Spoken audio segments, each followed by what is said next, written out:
Hujah kedua yang mudah lagi menurut Quran itu begini. Sekarang misalnya ya, yuridullah bikumul yusra, Allah itu menghendaki mudah. Itu kalau kita maknani, itu gampang. Misalnya begini, ya ini yang ada yang nyata dalam sejarah. Ada berhala terpahat dari batu, namanya Lata, Uzza, Manat, Lata, Uzza, Manat. Terus ada yang beberapa yang namanya nggak disebut Quran, kata Hubal, kata apa? Hubal. Oleh orang-orang kafir jahiliyah, Lata itu disembah, dikatakan Tuhan. Uzza juga dikatakan apa? Tuhan. Itu kata Allah. In hiya illa asmaun samaitumuha antum wa abaukum, itu hanya nama yang kamu ciptakan. Makanya Allah ngendikan kalau barang tidak benar istilah kaburos kalimatan takhruju min afwahim. Niki rungokno nggih kanca-kanca terutama sing hafal Quran. Misalnya aku darani Mustofa iku ganteng, Mustofa iku sugih. Itu namanya kalimat yang keluar dari mulut saya. Tapi hakikatnya kan tidak ada. Nyatane orang ganteng, nyatane orang sugih. Tapi ini menjadi kalimat karena kadung keluar dari mulut. Kalau baleni. Tapi ini menjadi kalimat karena kadung keluar dari apa? Mulut. Misalnya saya bilang, wah Ruhin rambutnya lurus, alim, ganteng, pinter. Ini hanya keluarnya kalimat yang keluar dari mulut. Tapi kan nggak ada kenyataannya. Nah, ketika orang kafir bilang berhala itu Tuhan, itu kalimat yang keluar dari mulut. Nah, kalau hakikatnya ya batu bukan Tuhan, hakikatnya itu batu. Berarti namane pangeran Lata Uzza itu batu apa pangeran? Batu.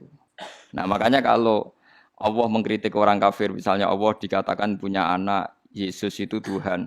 Ngendikane Allah napa kaburas kalimatan takhruju min afwahim.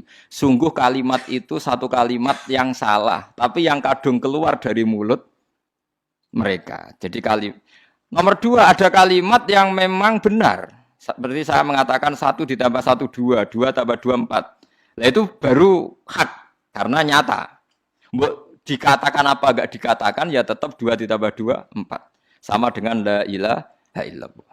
Jadi la ilaha illallah itu sudah wujud sebelum sedunia ngaku la ilaha illallah itu sudah ada apa belum? Kalau bedai. Sebelum ada orang Islam di seluruh dunia, Allah satu itu sudah wujud belum? Sudah. Kenyataan ini sudah ada belum? Sudah. Lah berhubung sudah kadung ada, kita hanya menyaksikan asyhadu, saya bersaksi, a'lamu, saya tahu. Karena sudah ada, makanya disebut fa'lam annahu la ilaha illallah. Wong sudah ada, kita tinggal tahu, tinggal bersaksi. Nah, kalau yang tidak ada itu mbok dikatakan pun tetap tidak ada, itu hanya jadi kalimat yang keluar dari mulut, wong barangnya tidak ada. Itu disebut apa? Kaburas kalimatan takhruju min afwahim. Iyaquluna illa kadziba. Jadi kalimatnya itu ada, tapi fakta yang ditunjuk kalimat itu tidak ada. Paham ya lah. Mulanya ciri utama agama itu kul ja'al haqqu wa zahaqal batil. Barang hak itu pasti ada, yaitu Allah. Barang batil ya pasti tidak ada. Pangeran telu itu tidak ada. Watu jadi pangeran ku ora ono. Santet ngasari dadekno aku mati ku ora ono. Mulane kula nek santet wong ora tau ndonga tolak santet. Wong cara kula santet itu mboten enten. Nah, percaya jajal kok sing mati ra kowe, paham gitu. Dini gitu. Memang enggak ada. Lho soal misalnya tapi wonten Gus yang mati ana dome ning wetenge ngene. Ya sing ana dom. Iku jenenge ora santet ya biasa wedok.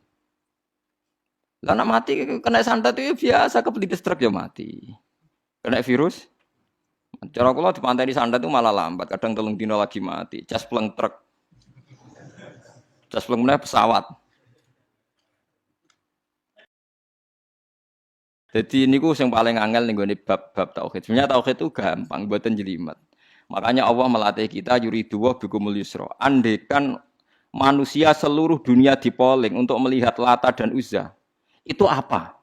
Enggak usah ada orang Islam, enggak ada orang kafir. Enggak usah intervensi. Pasti mereka jawab itu batu. Andekan Isa Yesus itu dipampang di dunia, orang polling, orang Islam kafir, enggak ada intervensi. Pasti akan bilang itu manusia. Paham ya?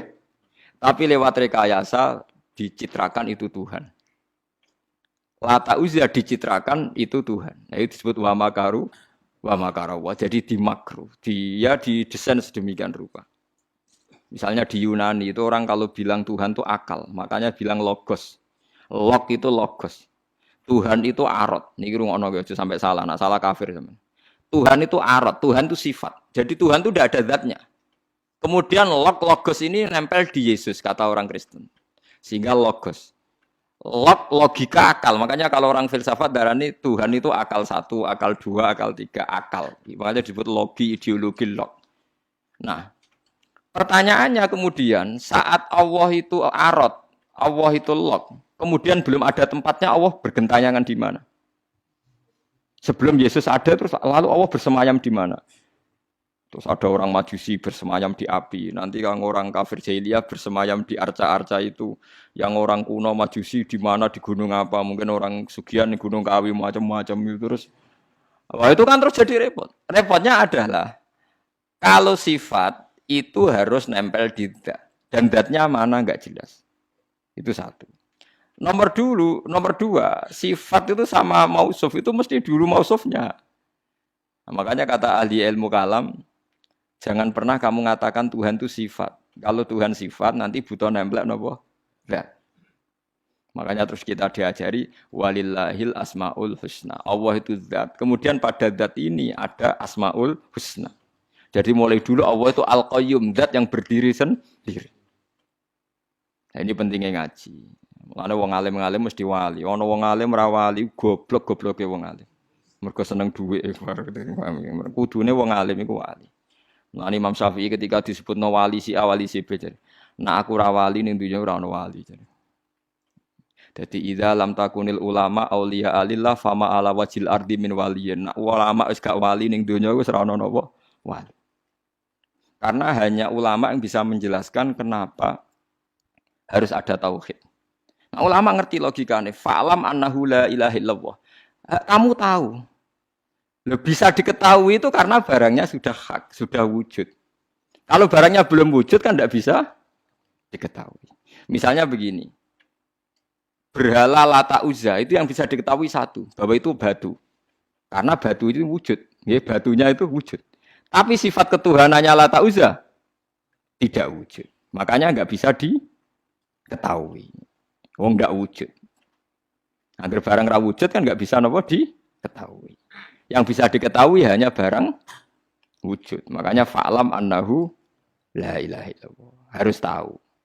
Tapi andai kan kita tidak tahu pun ya tetap Tuhannya Allah. Tahu atau tidak tahu. Nah, ini di sini Quran sering bilang kul aminu bihi aula tu'minu. Cek kowe iman, cek ora iman ini enggak ada pengaruhnya bagi wujudnya Allah ning zaman azali. Di kula baleni malih itu memang jadi dulu itu orang-orang terjebak ketika Tuhan ning Yunani dianggap logos log. Kemudian di Timur Tengah Tuhan itu dianggap satu arot sing nemplek sifat sing nemplek ning berhala-berhala.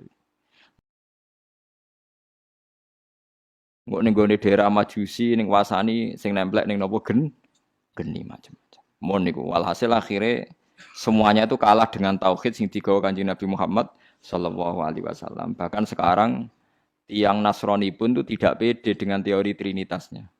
Orang kan sekarang tahu semua kan perdebatannya Ahmad Didat sama Stanley Fischer itu macam-macam. Itu kan sampai ada seorang mahasiswi dari Swiss ketika yakin sifat Tuhan yang dijelaskan Ahmad Didat bilang, sepertinya Tuhan Anda lebih menarik. Karena dibilang Tuhan Islam itu tidak punya anak, tidak diperanakkan, tidak ada padanannya. Kalau Tuhan Anda ini padanannya banyak gini-gini. Terus itu ada orang tertarik, sepertinya Tuhan Anda lebih menarik. Karena sifatnya lebih apa? Ya lebih menarik.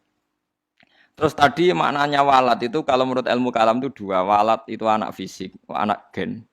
Atau walat maknanya tawalud, konsekuensi dari satu hal. Tapi tidak karena diciptakan. Itu tadi misalnya HP dan pulpen ini benturan itu menimbulkan suara. Suara ini diciptakan HP apa suara itu tidak ada yang menciptakan? Yuna ilmu kalam dibakas. Nah kamu bilang diciptakan HP, HP-nya sendiri tidak merasa menciptakan.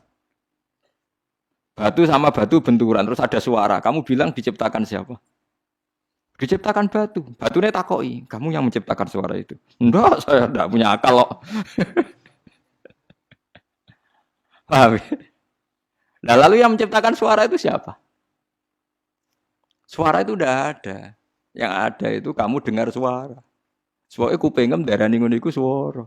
Tapi nak cara akal darani sing ngono apa ya watu. Watune apa benturan. Iki cara ilmu kalam. Lah suarane piye kupingku suara. Ya sudah begitu aja dah. Jangan sampai kamu menganggap kejadian alam ini kebetulan. Itu kue yang melukai tauhid. Semua alam raya ini diciptakan secara sengaja dengan irodah oleh Allah Subhanahu wa taala. Jadi lam yatawallat min wujudihi syai'un. Jangan sampai kamu berkeyakinan setelah Allah wujud otomatis makhluknya wujud. Berarti wujudnya makhluk tanpa kehendak Allah. Itu keliru. Itu ya termasuk tawalud. Kalau kamu meyakini begitu berarti terjadi keyakinan apa? Tawalud. Setelah ada Allah otomatis makhluknya ada. Itu ya dosa besar. Kafir. Nggak terima dosa besar tapi apa? Kafir.